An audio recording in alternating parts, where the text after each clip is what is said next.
পরিশ্রম, একাগ্রতা ও আত্মনিবেদন নিজেকে ভেঙে চুরে গড়ে তুলেছিলেন মুশফিকুর রহিম।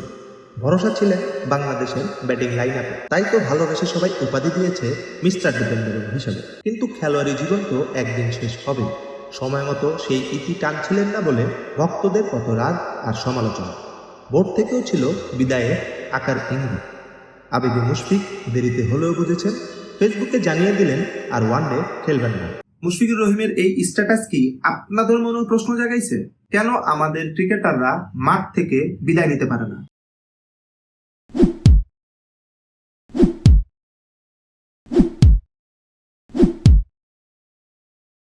ক্রিকেট প্রেমী বন্ধুরা, কেমন আছেন সবাই? আজকে আমরা বাংলাদেশ ক্রিকেটের অত্যন্ত স্পর্শকাতর একটা বিষয় নিয়ে আলোচনা করব, ক্রিকেটারদের অবসর এবং বিদায়। চলুন আমরা এই প্রশ্নের উত্তর খুঁজি।